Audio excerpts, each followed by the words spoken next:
Pujian penyembahan kami layak di hadapan-Mu Bapa. Ambil alih hati dan pikiran kami. Ambil alih seisi ruangan ini oleh kuasa Roh Kudus. Di dalam nama Yesus. Haleluya. Amin. Mari kita berkata, Bapa, Engkau mendengar setiap seruan doa kami, Bapa. Kami tahu Engkau selalu ada di setiap waktu-waktu kami.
Kami sungguh bersyukur Bapa.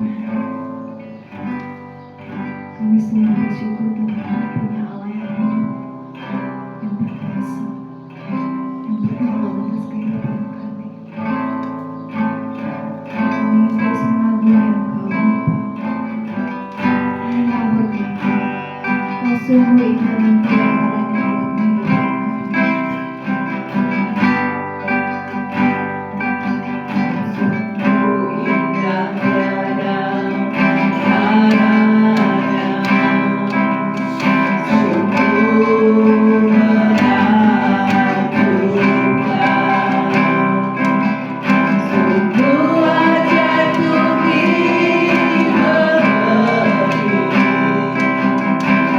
Be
layakkan kami untuk memuji menyembah-Mu di tempat ini. Layakkan hamba-Mu ini, Allah. Layakkan hamba-Mu ini yang tidak ada apa-apa. Syukur. Terima kasih Tuhan. Terima kasih Roh Kudus. Kami mau mendengar firman Tuhan. Berbicaralah, berkaryalah Roh Kudus atas pemberitaan firman ini, supaya kami bisa mengerti apa yang Roh Kudus mau lakukan. Kami siap dulu mendengar firman. Di dalam nama Tuhan Yesus Kristus, mari yang percaya sama-sama kita katakan amin.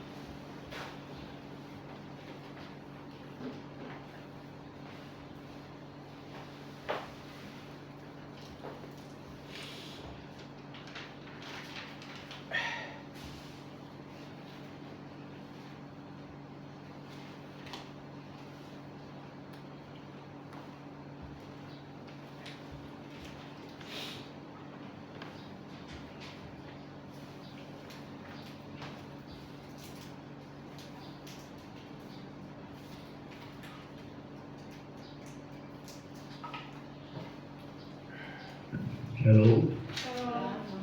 Selamat pagi menjelang siang.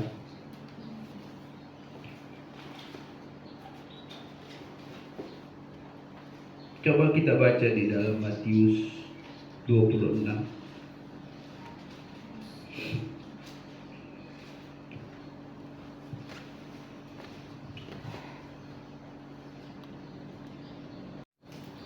Matius 26 ayat yang ke-74. Demikianlah firman Tuhan. Maka mulailah Petrus mengutuk dan bersumpah, "Aku tidak mengenal orang itu." Dan pada saat itu berkokoklah ayam. Maka teringatlah Petrus akan apa yang dikatakan Yesus kepadanya. "Sebelum ayam berkokok, engkau telah menyangkal aku 3 kali." Lalu ia pergi keluar dan menangis dengan sedih. Coba kita baca di dalam Kisah Para Rasul. Kisah Rasul 5 ayat yang ke-29.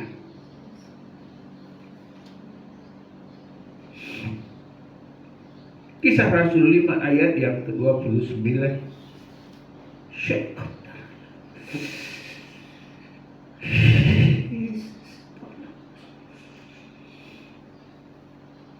Ayat yang 29. Tetapi Petrus dan rasul-rasul itu menjawab, katanya, "Kita harus lebih taat kepada Allah daripada kepada manusia." Apa perbedaannya? Orang yang sama, karakter yang sama, sama-sama Petrus orang yang sama. Apa perbedaannya di antara menyangkal Yesus dan berkata di dalam Kisah Para Rasul, kita lebih taat kepada Allah ketimbang daripada manusia? Di mana perbedaannya di sini? Kita tahu di dalam Kisah Rasul itu adalah di dalam Matius itu Yesus belum berangkat ke surga. Yesus masih bersama-sama dengan murid-muridnya. Jadi perbedaan yang nyata di sini adalah pola pikir, 1. Perkataan, 2. Ketaatan terhadap Yesus itu sendiri. Kenapa? Karena Yesus masih ada di bumi, Petrus menyangkal Tuhan. Itu dia masih sama-sama murid yang luar biasa. Murid yang luar biasa, yang sungguh-sungguh diurapi Tuhan. Perbedaannya di mana waktu Yesus masih ada dan Yesus sudah naik ke surga. Perbedaannya apa terhadap Petrus? Orang yang sama, karakter yang sama.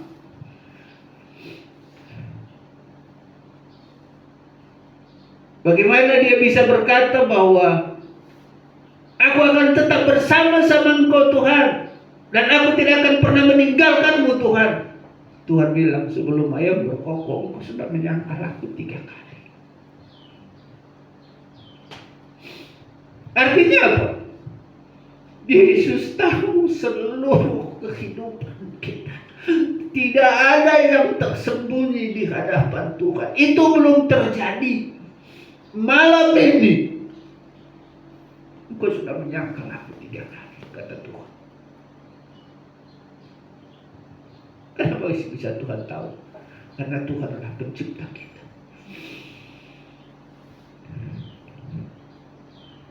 Maka daripada itu, kalau Petrus waktu itu belum dipenuhi kuasa, belum mendapatkan kuasa yang daripada Tuhan, maka dia berkata dia menyangkal Yesus. Perbedaannya hari ini adalah satu, belum dipenuhi Roh Kudus. Manusia lama yang belum dipenuhi Roh Kudus dan manusia baru yang sudah dipenuhi Roh Kudus. Coba kita baca di dalam Lukas.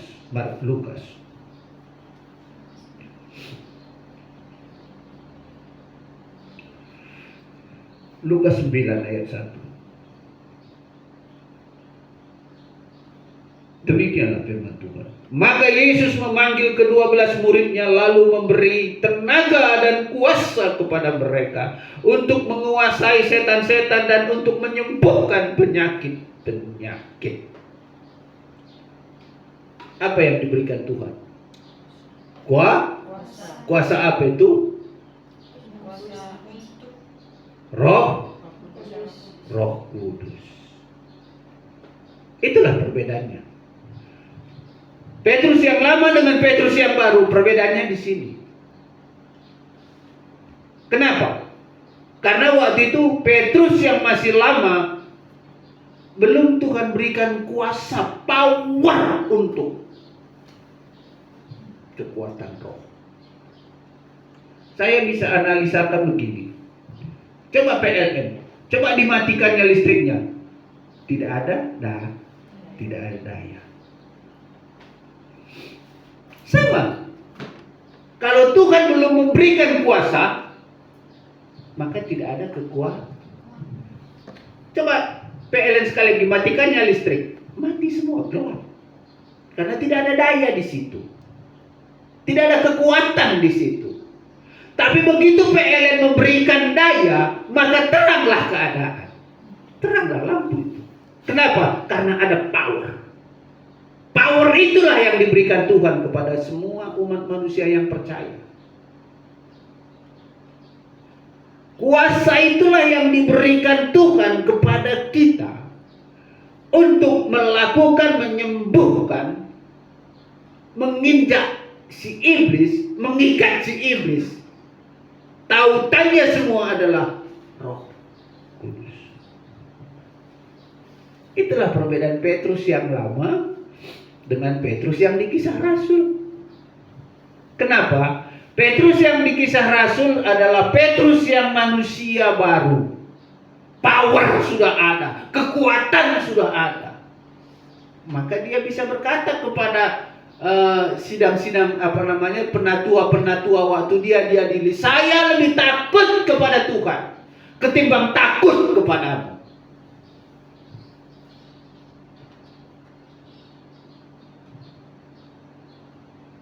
Halo, bagaimana kira-kira keadaan posisi kita saat ini? Kenapa kita tidak mempergunakan Roh Kudus? Orang Kristen, banyak orang Kristen yang tidak percaya, yang tidak mempergunakan Roh Kudus dalam kehidupannya. Kenapa? Karena dia adalah sesuatu bentuk yang tidak kelihatan, tapi kuasanya nyata. Makanya banyak orang Kristen pergi ke gunung Sindu, ke gunung apa Kawi, gunung apa itu? Ke Gunung Kawi, orang Kristen loh. Sedangkan firman Tuhan di sini menginjak ular. Roh Kudus menginjak ular, kita bisa menginjak ular karena kita sudah punya kuasa, kita sudah punya tenaga, sudah kita punya power. Tapi masih tetap aja. Di mana salahnya? Orang Kristen. Orang yang Kristen yang pergi ke Gunung Kawi berarti tidak ada kuasa. Dia tidak terima kuasa ini, berarti dia tetap Kristen yang lama. Bukan Kristen yang baru seperti apa yang Rasul Paulus dapat. Itu perbedaan. Perbedaan yang sangat luar biasa, di mana pertama sekali Yesus sendiri disangkal, aku tidak mengenal dia. Dan pada saat yang berbeda waktu Yesus sudah lahir, waktu Yesus naik ke surga, Yesus memberikan kuasa kepada murid-muridnya. Sejak itu kuasa Roh Kudus itu bekerja atas kehidupan mereka, menjadi api, menjadi kekuatan yang luar biasa. Itulah Roh Kudus. Hari ini pergunakan Roh Kudus itu dalam kehidupan kita. Kita datang kepada Tuhan. Kalau kita tidak mempergunakan kuasa Roh Kudus, kita akan tetap menjadi manusia yang lama. Kenapa? Karena tanpa Roh Kudus kita tidak bisa berbuat apa-apa. Tanpa pertolongan Roh Kudus kita tidak ada artinya. Karena di dalam Lukas 9 ini sudah jelas. Waktu Yesus memberikan kuasa kepada kita, maka kita menjadi manusia baru. Waktu Tuhan memberikan power kepada kita, waktu kita sudah mendapatkan power itu, maka kita bisa mengalahkan segala sesuatu di bawah kolong langit ini. Terbukti Rasul Paulus. Dalam sisi yang lain, Rasul Paulus banyak sekali. Kita lihat di dalam perjalanan Rasul Paulus, ular beludak aja pun menggigitnya. Supaya apa? Nyata kuasa Tuhan atas kehidupan. Biarpun di laut, Petrus dijaga. Biarpun di darat, Petrus dijaga. Kenapa Petrus waktu di laut dijaga? Kenapa waktu Petrus di darat dijaga? Karena dia sudah punya kuasa. Karena kuasa itu tetap melindungi, memberkati orang-orang yang percaya kepada Tuhan. Kuasa yang sama datang hari ini atas kehidupan kita. Apa yang diterima Rasul Petrus, itu yang kita terima sama-sama hari ini. Tidak ada bedanya. Yang beda cuma satu, ketaatan, pola pikir, perkataan, perbuatan, dan iman. Yang beda antara Rasul Petrus dengan kita di tempat ini, dengan Tom Jones, tarikan si langit, perkataan, perbuatan, pola pikir, iman. Itu perbedaannya. Kalau soal power yang diberikan Tuhan itu sama, utuh adanya. Itu Roh Kudus yang sanggup merubah, yang sanggup melakukan, yang sanggup membuat. Yang tidak ada menjadi ada. Itulah Roh Kudus. Hari ini, kalau kita sudah dengar firman ini, antara perbedaan manusia lama dengan perbedaan manusia baru sudah menerima Roh Kudus, posisi kita sebagai hamba-hamba Tuhan, anak-anak Tuhan di mana? Apakah masih sama? Apakah sudah diperbaharui dalam seluruh perbuatan, seluruh karakter, seluruh pola pikir? Bukan berarti saya sudah, belum. Saya juga tidak. Tapi kita harus tetap belajar dan belajar dan belajar dan belajar sampai daripada ujung daripada kehidupan kita akan tetap belajar. Dan tidak ada manusia di bawah kolong langit ini terkecuali Yesus dengan murid-muridnya yang disempurnakan oleh Tuhan. Kenapa? Karena kalau tidak diberikan kekuatan yang super daripada surga, mereka tidak bisa menciptakan ini. Khususnya Yohanes.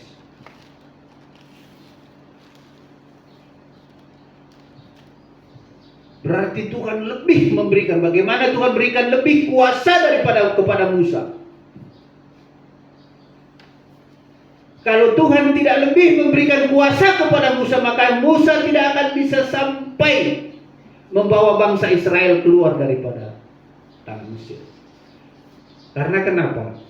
Sungguh. Kalau hanya manusia biasa, udah, bye. Emang siapa lo?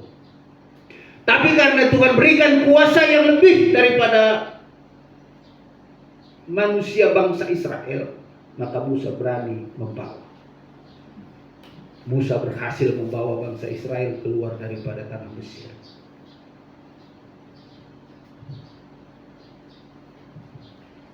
Kuasa yang sama, Musa berkata, Tuhan berkata, panggil Joshua. Aku akan mengambil kuasa yang engkau daripadamu. Aku akan membagi kepada kuasa yang sama. Sama dengan kuasa yang ada di kita sekarang. Tidak ada bedanya. Itu adalah power. Kekuatan yang daripada Tuhan itu adalah tidak ada taranya, tidak ada batasnya. Yang membatasi adalah kita sendiri. Keadaan kita, pola pikir kita, itu yang membatasi kuasa Tuhan sebenarnya atas kehidupan kita. Mari kita belajar. Kita sama-sama belajar. Supaya kuasa Tuhan itu benar-benar terjadi, supaya benar-benar itu nyata atas kehidupan. Bukan pola pikir kita saja yang terjadi, tapi kuasa yang sesungguhnya daripada Tuhanlah yang terjadi atas kehidupan kita. Yang membawa, yang mengajari, yang menuntun kita untuk masuk ke dalam rencana Tuhan yang sesungguhnya. Kenapa? Karena di dalam kehidupan kita tanpa ada tujuan yang sesungguhnya yang diberikan Tuhan, maka sia-sia. Tapi karena ada tujuan yang kita mau capai, itu surga yang mulia. Sebelum kita surga yang mulia itu, kita dulu yang membawa, yang memberitakan firman bagi saudara-saudara kita. Itu tujuan Tuhan. Kenapa Tuhan memberikan kuasa atas kita? Untuk kita mampu memberitakan firman kepada orang lain.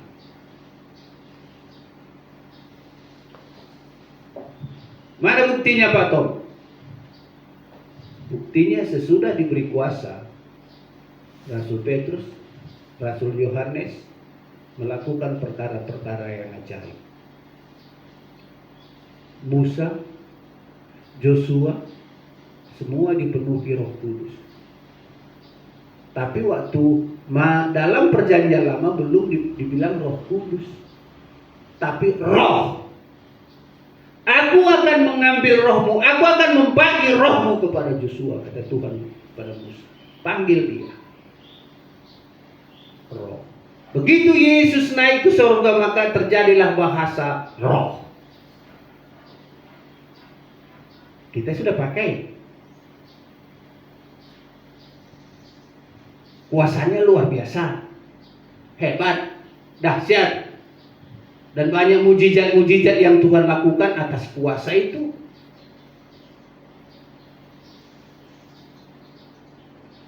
Maka mulai hari ini pertajam kuasa roh itu. Kenapa bisa Rasul Petrus berkata aku lebih taat kepada Tuhan ketimbang kepada manusia kayak imam-imam besar? Karena dia mempertajam Roh Kudus itu dengan tidak setengah-setengah, tapi powerful. Karena yang dihadapi dia ini adalah imam-imam bukan orang-orang biasa. Tergantung salibkan dia, katanya itu terjadi, salibkan Rasul Petrus. Tapi karena ada kuasa di dalam kehidupannya, ada power yang Tuhan berikan tadi, maka dia berani berkata. Beranilah berkata. Beranilah kita berkata-kata atas kebaikan Tuhan, atas kehidupan kita mulai hari ini. Perkatakan saja. Didengar, tidak didengar, itu urusan Tuhan dengan dia.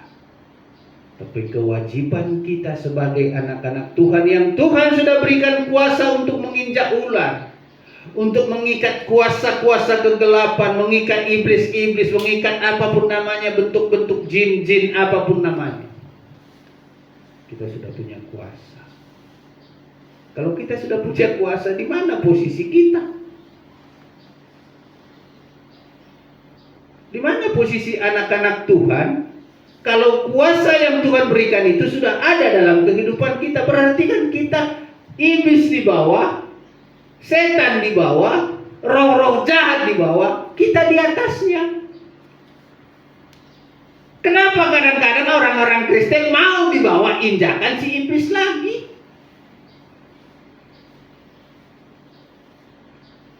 Sering gak saudara-saudara dengar? Ih, aku takut nih. Baru kemarin mati meninggal itu rumah, aku takut. Sering kan? Ih, aku lagi merinding ini katanya. Kemarin ada kematian di sini, aku merinding. Berarti kembali lagi orang yang sudah penuh Roh Kudus tadi di bawah kuasanya si iblis. Sedangkan tadi kita sudah di atas loh. Levelnya itu sudah menginjak apa namanya? Maka Yesus memanggil apa?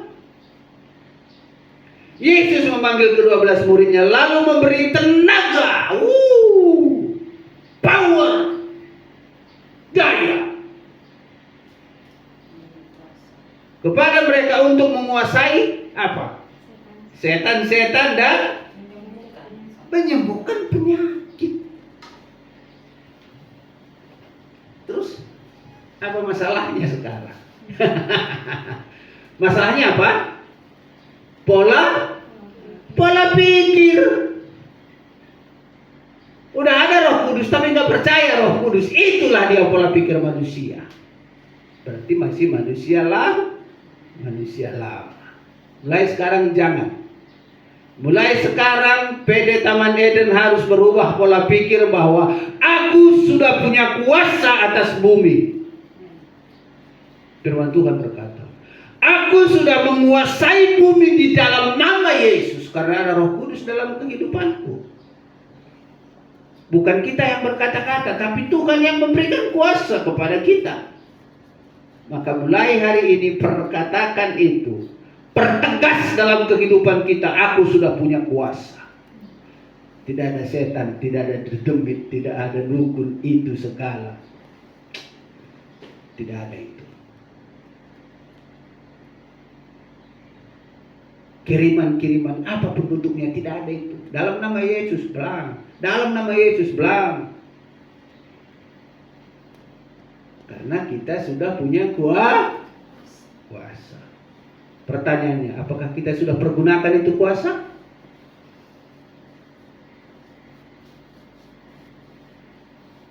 Tutup itu pertanyaan. Dan saya katakan hari ini, saya sudah punya kuasa. Saya mulai hari ini saya pergunakan kuasa saya untuk menginjak ular, kalajengking, iblis, setan, apapun bentuknya.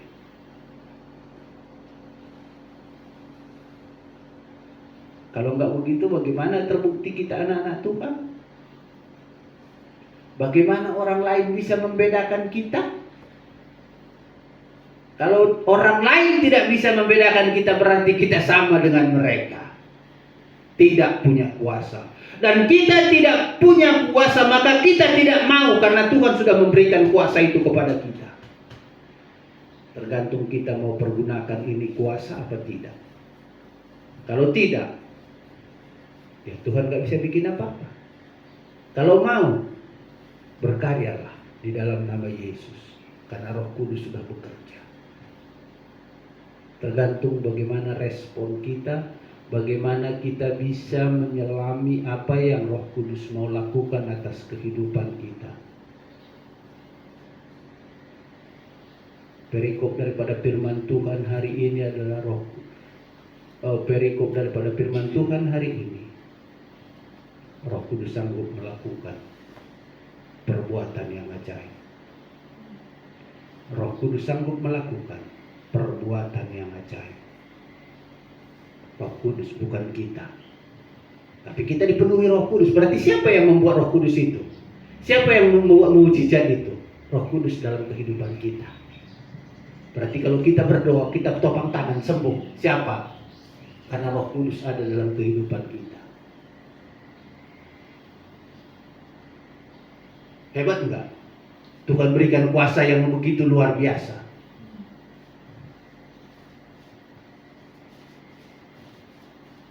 Tapi jangan menjadi alat yang tidak menyenangkan hati Tuhan.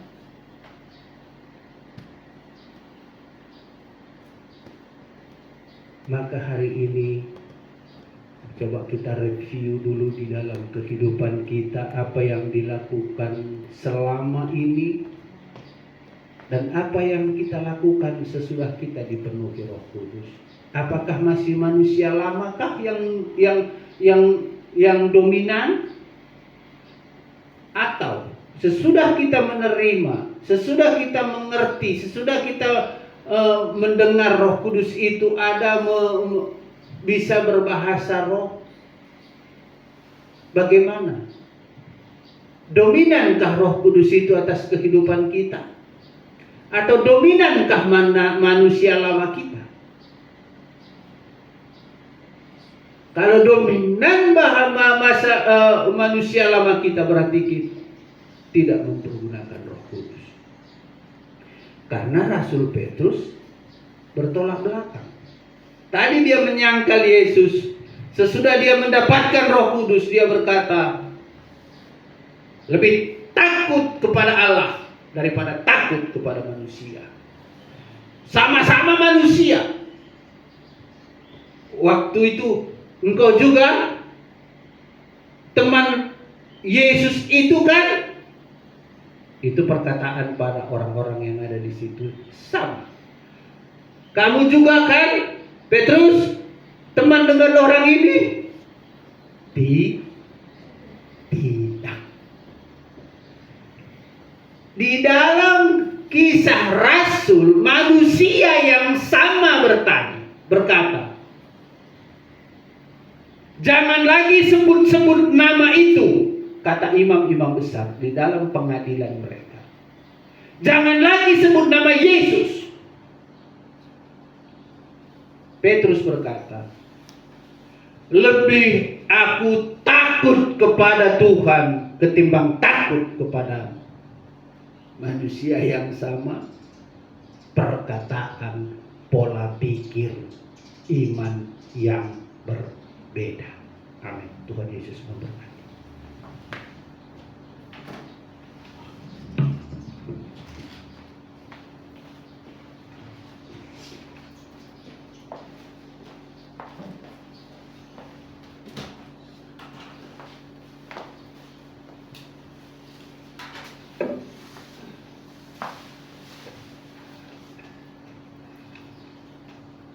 Mari kita bersatu dalam doa.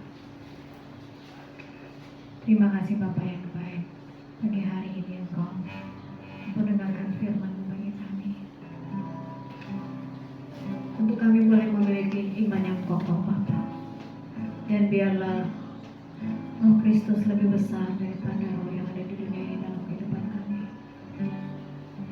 Biarlah daging kami semakin kecil hati roh kami semakin besar dan semakin menyala-nyala di hadapan Tuhan. Agar kami memiliki keberanian iman untuk menyatakan Injil-Mu Tuhan, untuk menyatakan kebenaran, untuk menyaksikan bahwa Engkau adalah Tuhan dan Juru Selamat yang hidup, sehingga banyak orang boleh diselamatkan Tuhan. Terima kasih Bapa yang baik buat hamba-Mu sudah menyampaikan kebenaran firman. Memberkati dalam kesehatan, kuberikan umur yang panjang, hikmat marifat Tuhan dalam kehidupan mereka, digenapilah setiap janji-janji firman-Mu dalam kehidupannya Bapa. Maka dalam pelayanan di tempat ini Tuhan, Engkau yang memberkati Bapa, terus memakai beliau sebagai perpanjangan tangan-Mu untuk membawa jiwa-jiwa bagi Engkau. Terima kasih Bapa yang baik. Berkati setiap kali yang sudah mendengarkan firman ini, agar firman ini boleh kami lakukan dalam kehidupan kami sehari-hari dan boleh berbuah-buah manis Bapa dimanapun kami berada. Terima kasih Bapa yang baik, sebentar kami akan memberikan yang terbaik bagi-Mu. Berkati setiap tangan-tangan yang memulai pada hari ini. Berkati dalam pelayanan, dalam pekerjaan, dalam usaha, apapun yang dikerjakan tangan kanan dan tangan kiri kami, dibuat Tuhan berhasil di dalam nama Yesus. Haleluya. Amin. Sambil kantong persembahan dinaikkan, kita naikkan pujian.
syukur gereja-Mu di tempat ini Tuhan. Terima kasih kami sudah diingatkan, diberkati oleh firman-Mu. Biarlah kami Tuhan hari ini mengambil keputusan bahwa kami anak-anak Allah, berarti kami dipimpin Roh Kudus. Biar perkara ajaib boleh dilihat orang-orang sekitar kami Tuhan, karena kami dipimpin oleh Roh Kudus. Kami bersyukur Tuhan. Dan biarlah termaterai firman-Mu siang hari ini di hati kami, terngiang-ngiang di kedua telinga kami Tuhan, bahkan di pikiran kami Tuhan Yesus. Terima kasih Roh Kudus. Ini kami Roh Kudus, ini kami, biarlah Roh Kudus menguasai kami mulai saat ini di dalam nama Tuhan Yesus Kristus. Kami bersyukur untuk hamba-Mu Tuhan menyampaikan isi hati-Mu. Biar Engkau pakai seturut dengan kehendak rencana-Mu Tuhan. Biar banyak orang semakin mengenal Engkau dengan benar Tuhan lewat pemberitaan firman-Mu yang Tuhan boleh sampaikan kepada hamba-Mu. Bertambahlah roh hikmat pengajaran, pengajaran yang dari Tuhan tentang Injil-Mu Tuhan Yesus kepada hamba-Mu ini Bapa. Tuhan memberkati secara rohani jasmani dalam nama Yesus. Tuhan juga memberkati istri, anak-anak, mantu, cucu, diberkati Tuhan.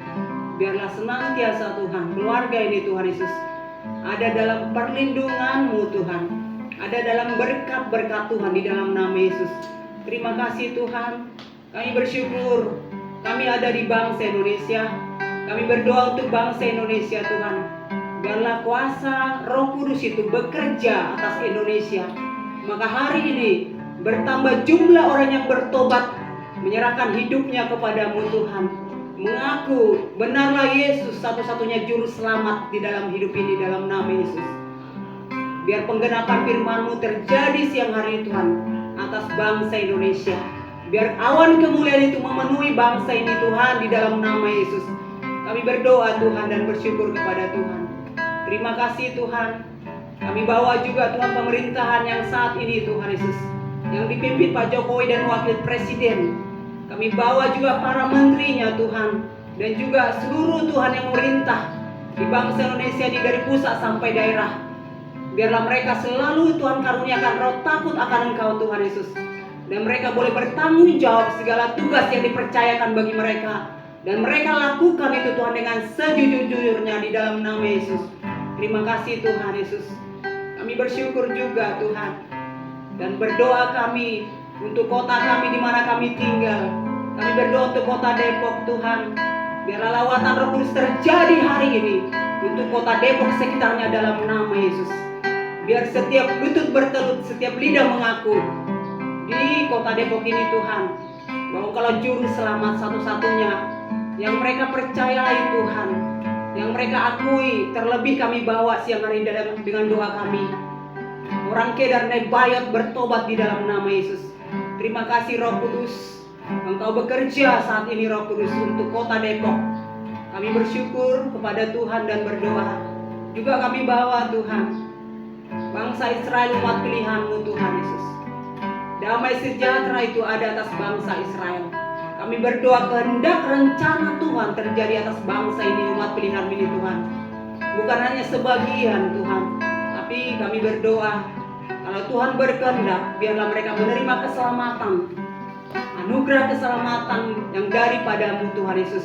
Dan mereka percaya, mengaku dengan mulut, percaya dalam hati, Engkaulah juru selamat bagi mereka dalam nama Tuhan Yesus. Kami bersyukur Tuhan, buat setiap kami yang hadir, bahkan yang belum hadir, Tuhan kami bawa mereka lewat doa ini. Hanya Roh Kudus sudah menjamah mengubahkan mereka, supaya punya kerinduan Tuhan untuk datang beribadah kepada Tuhan. Inilah syukur kami Tuhan. Siang hari ini doa kami serahkan kepada-Mu Tuhan. Haleluya, amin.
Sebelum kita meninggalkan tempat ini, arahkan kedua tanganmu ke sorga yang mulia. Bawalah pulang berkat yang daripada sorga, sukacita, damai, sejahtera, berkat yang berlimpah-limpah ada atas kehidupanmu, ada atas keluargamu. Tangan kiri, tangan kananmu dibuat Tuhan berhasil membawa berkat bagi keluargamu. Di dalam nama Tuhan Yesus Kristus, persekutuan dengan Allah Roh Kudus menyertai kita. Maranatha, Tuhan datang menjemput kita di awan-awan yang permai. Mari yang percaya, sama-sama kita katakan Amin. Tuhan Yesus memberkati. Selamat hari Minggu.